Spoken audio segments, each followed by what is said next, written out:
Il est arrivé, le docteur. Commandant Docteur, bonjour. Bonjour, commandant Désolé. Vous avez vraiment le sens de l'humour sauvage. Bonjour, Sandra Peña. Bonjour, docteur Lamé.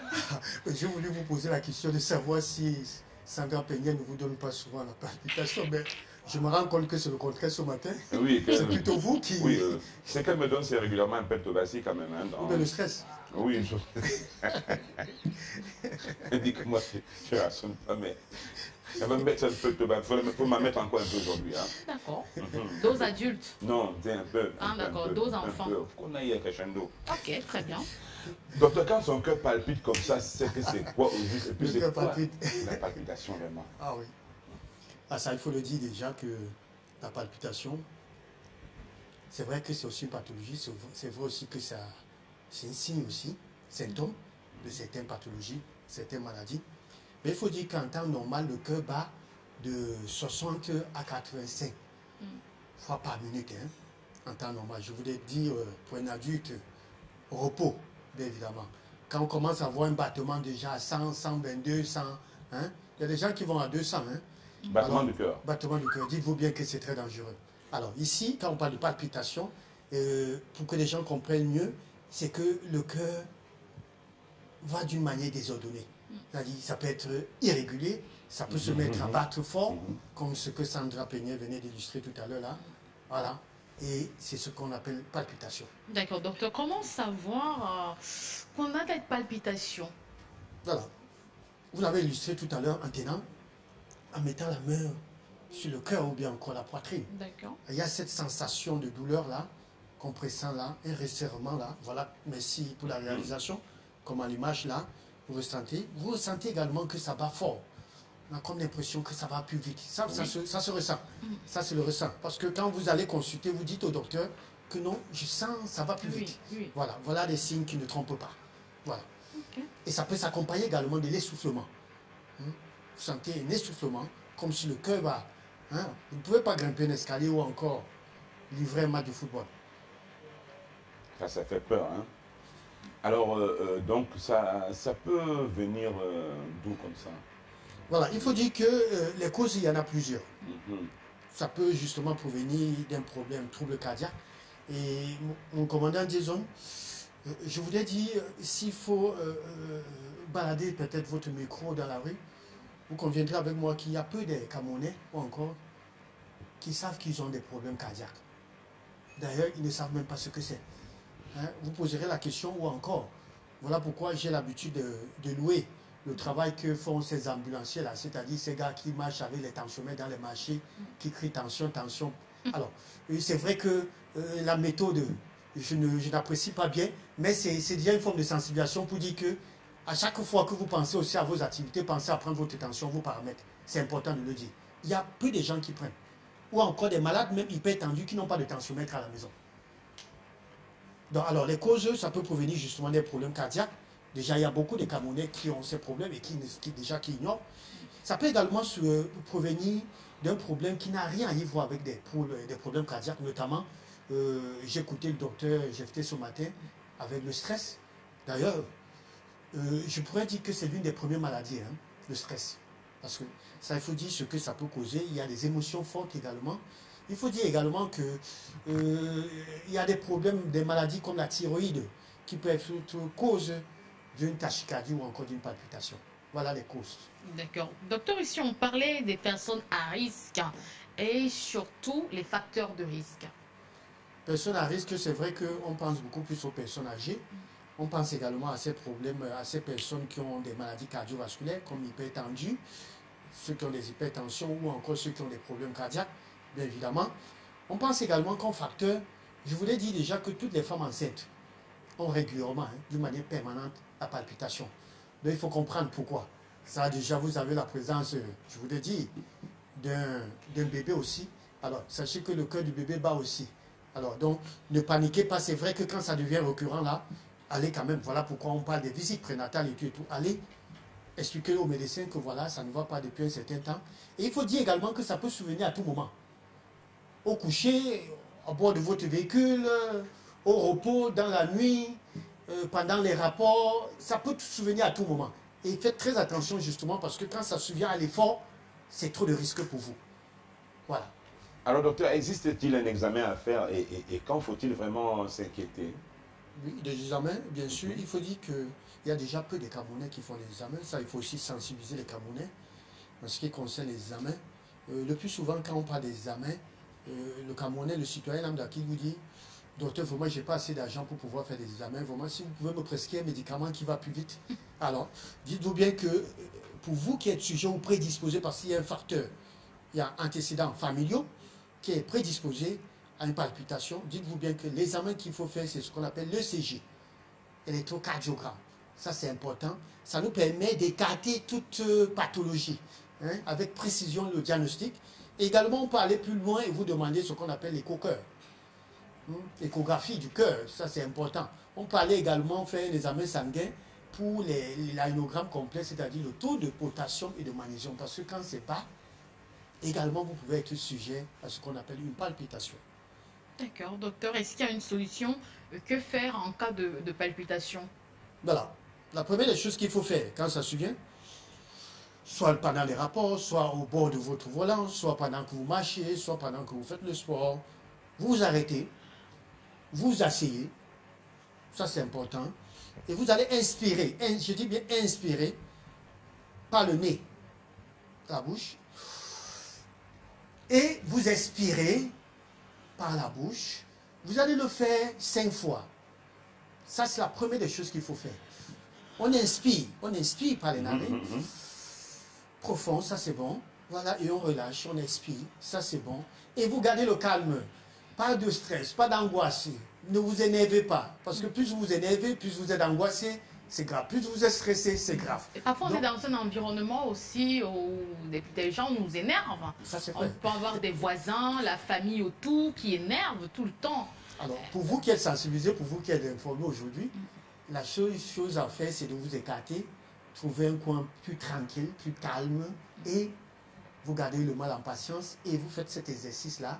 Et après, ça ne suffit pas. Et docteur, si on est propriétaire, on a construit sa maison, hein, c'est définitif. Et on a un entourage qui suscite le stress tout le temps. Je crois que... il faut fermer la porte. À toute chose, il y a une solution, ça doit payer. D'accord. Vous pouvez demander à ces gens-là de vous excuser. Après tout, vous êtes chez vous. Vous excusez parce que vous faites une crise. Ça. Alors, ça c'est une crise. On fait une crise. Alors, et après, comme je disais, ça ne suffit pas. Rendez-vous à l'hôpital. Parce que c'est ça le problème. Ce que je viens de dire, c'est ce qu'on appelle les gestes, les premiers gestes. Mais après, il faut vous rendre à l'hôpital. Ça, c'est très important. Vous avez dit comment éviter justement les palpitations en quelques mots, mais y a-t-il des aliments absolument à consommer qui peuvent favoriser justement, comment dire, non, déjà limiter un peu les palpitations d'une certaine manière? Yvan, je ne suis pas dans mon image là en fait, enfin, je ne sais pas. Donc pour ça, d'accord, je suis là, en méditant. Oui, docteur, excusez-moi. Alors, déjà pour parler de la prévention, éviter, ça passe par les facteurs de risque dont nous avons énuméré tout à l'heure là. Il faudra déjà lutter contre les facteurs de risque, bien évidemment. Les facteurs de risque tels que l'alcool, le tabac, les stupéfiants, la drogue, tout ça. Il y a des médicaments également, hein, des boissons énergisantes là. Aujourd'hui, il y a des gens qui prennent beaucoup de boissons ou encore des boissons pour avoir des lolos, ainsi de suite. Tout ça, c'est des excitants. Il faut faire très attention à ça. Ou encore pour développer le fessier. Voilà autant des boissons qui nuisent gravement à la santé, notamment le cœur. Donc voilà les facteurs à risque déjà qu'il faut éliminer, il faut combattre contre ça. Et la sédentarité. La sédentarité, parce que vous voyez, il y a des gens qui sont sédentaires. Le jour qu'on leur dit, voilà, vous souffrez de telle pathologie, madame, commencez à faire le sport. Dès qu'il commence, il dit, il arrête la poitrine, il dit, j'ai mal, j'ai mal. Donc c'est quel sport que le docteur me demande à faire, à commencer à cette tâche. Et du coup, il arrête de faire le sport. Non, non, non. Allez consulter, ça c'est important. Surtout que même avant de commencer l'exercice ou le sport, il faut toujours se soumettre à un examen cardiologique. Ça, c'est important déjà. Voilà donc comment prévenir. Maintenant, pour ce qui concerne les aliments, bien évidemment, nous avons des aliments qu'il faut éviter. Nous avons des aliments qu'il faut justement favoriser. Commençons d'ailleurs par ce qu'il faut éviter. Ananas? Je dirais que vous n'en consommez pas beaucoup. Ça, c'est comme si vous m'avez touché. Moi, c'est tout simplement parce que je fais l'allergie à l'ananas. Il y a des gens qui font l'allergie. Alors, donc, il faut dire que l'ananas, mais sous forme de boisson gazeuse. Tout ce qui est boisson gazeuse, il faut l'éviter. On peut prendre des jus de fruits d'ananas fait maison, comme ce que Yo-Yo Bio fait. Voilà, ça c'est bien. Il faut prendre des fruits rouges, notamment. Ça c'est bon. Les dattes, riches en magnésium, les myrtilles. Voilà. C'est bon. Nous avons également les amandes. J'ai l'impression que les dattes viennent toujours, enfin, ça arrive toujours dans les aliments qui constituent... Oui. D'ailleurs, c'est un aliment phare qui n'a pas de contre-indication, qui n'a pas d'antécédent. Voilà, ça c'est bien. Même pour la libido. Ça, c'est très bien. Donc, il faut prendre les noisettes. Nous en avons. Les noix, maintenant, ça pullule là. Des fruits. Les amandes, ça pullule là. Présentement, c'est la saison. Il faut en consommer. Ça, c'est important. Et consommer beaucoup du poisson gras. Notamment du thon, la sardine. Quand je parle de la sardine, ce n'est pas la boîte de conserve. Pas de boîte de conserve. Sardine frais, ça, c'est bon. Du morue, du saumon. C'est vrai que c'est cher. Ce n'est pas la portée de tout le monde. Mais nous avons du maquereau. C'est vrai qu'aujourd'hui, avant c'était considéré comme le poisson des pauvres, tout le monde aujourd'hui en consomme. Donc voilà des poissons qu'il faut consommer et éviter les fritures. Éviter tout ce qui est frites, tout ce qui est chips, des glaces, charcuterie. Voilà autant des aliments qu'il faut éviter.